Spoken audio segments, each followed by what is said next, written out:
दोस्तों, राजनीति की बातों में चर्चा करने के लिए आज मेरे साथ एक बार फिर से मौजूद हैं भाई प्रद्युमन जोशीला जी। नमस्कार प्रद्युमन जी। नमस्कार सभी दर्शकों को, नमस्कार, राम राम। और ठीक ठाक हैं? बहुत बढ़िया। चलो, राजनीति की बातों में जहाँ तक आज बात करें तो पिछले 2-3 दिन से या उससे पहले भी जो कयास लगाए जा रहे थे और पिछले 1 साल से लगातार पत्रकार साथी भी है ना, वो सभी एक तरीके की वीडियो चल रही थी कि भाई इतना लंबा अरसा जीतने के बाद भी मतलब कांग्रेस अपना नेता प्रतिपक्ष नहीं चुन पाई थी और प्रदेश अध्यक्ष को जो लेकर के मतलब बदलने के जो कयास थे वो भी मतलब चले ही आ रहे थे, बात बन नहीं रही थी। लेकिन अब जो कांग्रेस ने एक तरीके से हालांकि 1 साल बीतने के बाद करीबन फैसला ले ही लिया है। नई CLP के तौर पर चौधरी भूपेंद्र सिंह हुड्डा जो कि पूर्व CM रहे हैं और इसके बाद जो प्रदेशाध्यक्ष राव नरेंद्र सिंह जी को बनाया गया है, तो ये इसको आप किस तरीके से देखते हैं? क्योंकि सवाल है लोगों के दिमाग में भी क्या इससे कांग्रेस एक नई संजीवनी कांग्रेस को देंगे भूपेंद्र सिंह हुड्डा और राव नरेंद्र सिंह जी, या फिर ये है कि चौधरी भूपेंद्र सिंह हुड्डा के फिर से नेता प्रतिपक्ष बनने से और राव नरेंद्र को प्रदेशाध्यक्ष बनने से क्या कांग्रेस के अंदर फिर कोई एक नई कलह जन्म लेगी? मतलब मुनमुटाव जो नेता उनके बीच में चले आ रहे हैं, क्या वो रहेंगे? क्या कैसे देखते हैं प्रद्युमन जी इसके? देखो, निश्चित रूप से जो कांग्रेस का आला कमान है वो कोई बहुत बड़ा जो जिस चीज़ की कल्पनाएं थी कि पता नहीं राहुल गांधी क्या करेंगे जी, ऐसा कुछ तो वो कर नहीं पाए। क्योंकि अगर चौधरी भूपेंद्र सिंह हुड्डा को ही बनाना था तो यही काम वो लगभग अगर 1 साल पहले जब 8 अक्टूबर को चुनाव परिणाम आया उसके तुरंत बाद कर देते। ना तो कांग्रेस आला कमान की फजीयत होती, ना बहुत से वो कांग्रेसी जो हुड्डा साहब की कोठी पर जिन्होंने जाना बंद कर दिया था केवल इसलिए कि वे ये प्रचार किया गया कि भूपेंद्र सिंह हुड्डा के दिन लद लिए। हाँ, ऐसा माना। जबकि उन लोगों को ये समझ आना चाहिए। मैं अक्सर एक बात कहता हूँ कि हरियाणा प्रदेश में सन 2005 से लेकर के और 2025 आ गया, पिछले 20 साल और उससे पहले भी 2000 से 2005 के दौर की भी बात करें तो भूपेंद्र सिंह हुड्डा प्रदेश अध्यक्ष भी रहे, उस दौरान नेता विपक्ष भी रहे। तो कहीं ना कहीं जो एक इतना लंबा 25 साल से जिस शख्स की कांग्रेस के ऊपर पूरी पकड़ है उसको इग्नोर करना, और उस हालात में जब 11 साल से हरियाणा में सरकार नहीं, 11.5 साल से केंद्र में सरकार नहीं, कांग्रेस के बहुत बड़े बड़े तुर्रम खान नेता पार्टी छोड़ चुके हैं, राहुल गांधी और कांग्रेस आला कमान के बस की बात नहीं है। और मैं एक बड़ी गजब बात बताऊं कि चौधरी भूपेंद्र सिंह हुड्डा हरियाणा के वो नेता हैं, आज कांग्रेस तो छोड़ दीजिए, आप चाहे बीजेपी हो, इंडियन नेशनल लोकदल हो, कोई भी पार्टी हो, तमाम राजनीतिक दल हरियाणा के, आज के दिन वो इकलौते ऐसे शख्स हैं पूरे हरियाणा की राजनीति में जो 4 बार तो सांसद रहे, 6 बार विधायक रहे, बिल्कुल 9.5 साल प्रदेश के मुख्यमंत्री रहे, तीसरी बार अब वो विपक्ष के नेता बने हैं, प्रदेश कांग्रेस के अध्यक्ष वो रहे और उनका बेटा 5वीं बार का सांसद है। ठीक बात। उनके पिता चौधरी रणबीर सिंह हुड्डा देश के 7 सदनों के सदस्य रहे, जो दुनिया में कहीं नहीं है कोई नेता। ठीक बात है भाई, इतना बड़ा जिस आदमी का लेवल है उसको एकदम से इग्नोर कर देना, और वो भी कुछ एक उन लोगों के कहने से जिनका खुद का अपने इलाके में बहुत ज़्यादा वजूद नहीं है। ठीक है। आज हालात और परिस्थितियां ये हैं कि जो 37 विधायक जीते हैं जिनमें से कुछ एक ऐसे विधायक हैं जो हुड्डा खेमे से अलग गुटों के हैं, ये सच्चाई, वो भी केवल इसलिए जीते हैं उनमें से ज्यादातर जो दीपेंद्र सिंह हुड्डा ने 5 साल पूरे हरियाणा में घूम घूम करके एक माहौल बनाया।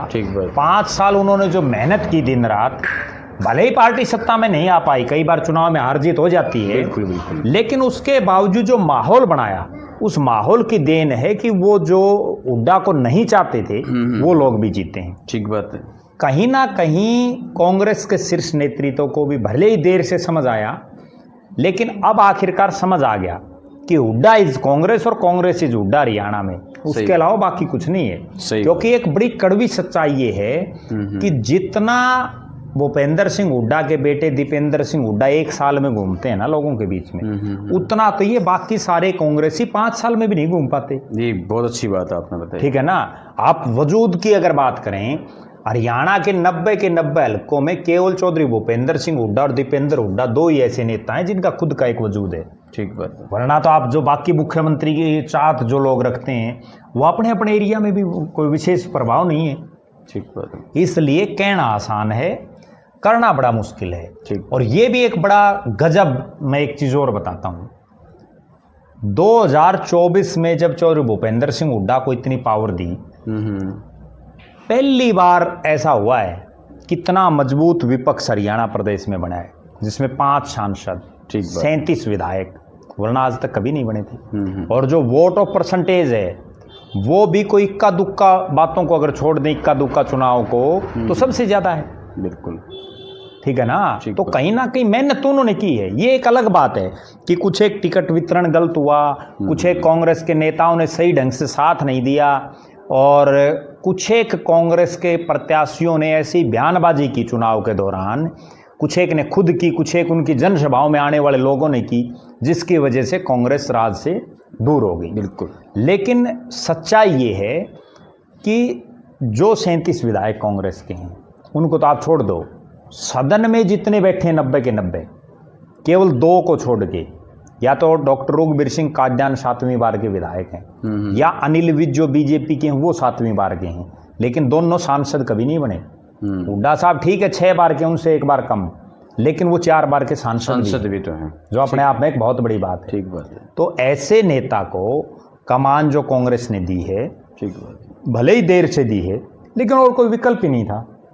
अब बहुत से नाम इस तरह के चल रहे थे कि फला को बना दो, धिकड़े को बना दो, उसको बना दो। अब उनके हालात ये थी कि उनका अपने हल्के के अलावा कहीं को सौदा ही नहीं था। और दूसरा, अगर उनको बना भी देते तो ये कलह क्या कम थोड़ी होती, नहीं बढ़ती, और एक चौधरी और पैदा हो जाता। सही बात है। ठीक है ना। बिल्कुल। अच्छा, दूसरी तरफ राव नरेंद्र सिंह, राव नरेंद्र सिंह का इसमें कतई कोई दो राय नहीं कि उनको केवल नारनौल और अटेली को छोड़ दें तो कोई बहुत लंबा चौड़ा प्रभाव उनका नहीं है। बिल्कुल बिल्कुल सच्चाई। लेकिन आदमी का प्रभाव तब बनता है जब उसको कोई पद मिले। अब यही चौधरी भूपेंद्र सिंह हुड्डा हैं। 1991 से पहले इनका क्या प्रभाव था? लगातार 2 चुनाव हार गए थे। सही बात है। ठीक है, लेकिन उसके बाद जब उन्होंने 1991 में चौधरी देवीलाल को हराया, फिर 96 में रहा, फिर 98 में हराया, उसके बाद फिर इन 2000 में ये पहली बार अपने जीवन में विधायक बने किलोई से। फिर जो है इनको प्रदेश अध्यक्ष बनाया कांग्रेस का, उसके बाद नेता विपक्ष जो कांग्रेस विधायक दल का नेता बनाया, और 2005-04 में फिर ये चौथी बार सांसद बने रोहतक से। 5 आते आते मुख्यमंत्री बन गए। उससे पहले हुड्डा साहब को कितना हरियाणा जानता था? ठीक बात है। नहीं सही बात है। ठीक है ना। वो तो जब आदमी को पावर दी जाती है उसके बाद ही तो वो निखरता है। सही बात। अब मनोहर लाल खट्टर को 2014 से पहले कितने का आदमी जानते थे? नहीं जानते। नायब सिंह सैनी को अब से पहले कितने का आदमी जानते थे? नहीं जानते थे। ठीक है ना। वो जब उनको चौधर दी तभी तो नाम हुआ। अब राव नरेंद्र को चौधर दी है लगभग 50 साल बाद। अहिरवाड़ में कोई प्रदेश अध्यक्ष कांग्रेस ने बनाया है। ठीक बात है। और हालांकि मुझे ये कहने में भी कोई संकोच नहीं कि राव नरेंद्र सिंह भले ही खुद 3 चुनाव जीते हों, उनके पिता भी 3 बार विधायक रहे, मंत्री भी रहे, लेकिन पिछले 6 चुनाव का अगर समीकरण देखें, लगातार 6 चुनाव का, 2000 के चुनाव के बाद यानी 2005, फिर 2009 लोकसभा, 2009 विधानसभा, 2014, 2019 और 2024, 6 में से राव नरेंद्र 5 चुनाव हारे हैं। अब भी उनकी हार की हैट्रिक है लगातार। बिल्कुल ठीक है, लेकिन वो क्या भी इस हैट्रिक को हार के चौके से बचा पाएंगे खुद को भी और हरियाणा में सरकार कांग्रेस को? बिल्कुल बिल्कुल। तो ये हैं कुछ एक बातें जिन पर अगले कुछ एक दिन में पता चल जाएगा। अगले जो 15 के दिन हैं इन्हीं में अंदाजा आ जाएगा कि हुड्डा साहब कुछ करते हैं, राव नरेंद्र सिंह कुछ कर पाते हैं, क्योंकि 1 साल से, लगभग 1 साल से कांग्रेस तो बिल्कुल मृत प्राय हो रही थी हरियाणा में। कहीं को धरने, जलसे, जुलूस, प्रदर्शन, कोई कहीं कोई 50 आदमी हो गए, कहीं 20 आदमी हो गए, कहीं 100 आदमी हो गए, इससे फालतू कुछ था ही नहीं। कोई बड़ी रैली नहीं, कोई कुछ नहीं है। बिल्कुल। रैली भी अगर किसी ने की है तो 2 रैली जो है दीपेंद्र हुड्डा ने करी हैं, वो भी हल्का लेवल की, जैसे एक पृथला में की थी उन्होंने, कुछ एक युवा कांग्रेस के कार्यक्रम हुए हैं, बाकी तो और कुछ नहीं है हरियाणा में। भाई जो लोग मुख्यमंत्री के दावेदार अपने आप को कह रहे थे या जिनके कार्यकर्ता कह रहे थे, उन्होंने क्यों नहीं इसे 1 साल में कहीं कोई झंडा गाड़ने का काम किया? बिल्कुल, ये है मामला। कुछ नेताओं के, पार्टी के नेताओं के बयानबाजी भी आती हैं, वहीं पर जो सत्ता में फिलहाल बीजेपी के जो नेता हैं वो भी कहीं ना कहीं एक तरीके से कटाक्ष करते हैं। असली कहानी क्या है कि विपक्ष के नेताओं का, चाहे वो कांग्रेस में ही उनके विरोधी हों, हैं पार्टी में, इसमें कोई दो राय नहीं, चाहे हुड्डा साहब ना मानते हो, और चाहे दूसरी पार्टियों में, उनका तो काम ही ये है। वो लोग कोई भी हो, अब कांग्रेस वाले भी तो बीजेपी की वो करते हैं, बिल्कुल खिलाफत, ठीक है ना, वो तो करेंगे, लेकिन नेचुरल जो बात है वो ये है कि कांग्रेस आला कमान फेलियर रहा, इसमें कोई दो राय नहीं। क्योंकि जिन भूपेंद्र सिंह हुड्डा को अब बना, या तो वो कोई बहुत बड़ा धमाका करते, किसी ऐसे विधायक को बनाते कि भाई देखो हमने तो ये नया चेहरा ले आए, इसलिए 1 साल लगी है। अब जब बनाना ही चौधरी भूपेंद्र सिंह हुड्डा को था तो 1 साल क्यों फजीयत कराई? हाँ, ये क्यों बार बार सवाल उठाए? ये एक बड़ा सवाल है, ठीक है ना। इतना लंबा जब आपने ये लगना था कि भाई बनाना ही हुड्डा साहब है, तो फिर उसी दिन बना देते। ठीक बात है। ठीक है, अब वो जो सवाल उठा रहे हैं, बात उनकी भी वाजिब है, मैं ये नहीं कहता कि वाजिब नहीं है, वाजिब उनकी इसलिए है कि चौधरी भूपेंद्र सिंह हुड्डा के नेतृत्व में कांग्रेस ने 4 चुनाव हरियाणा में लड़े। सही बात है। चारों में बहुमत नहीं आया। 2009 में जब वो मुख्यमंत्री थे उस समय 40 सीटें आई। 2014 में जब वो मुख्यमंत्री थे उस समय 15 सीटें आई। 2019 में आते आते 31 आ गई। 2024 में आते आते 37 आ गई।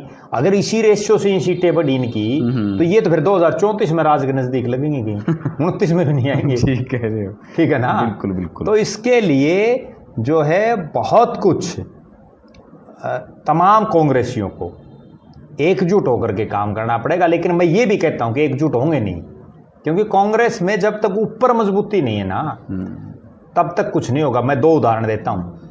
कैप्टन अजय सिंह यादव ने भी एक ट्वीट किया राव नरेंद्र के बनने के बाद।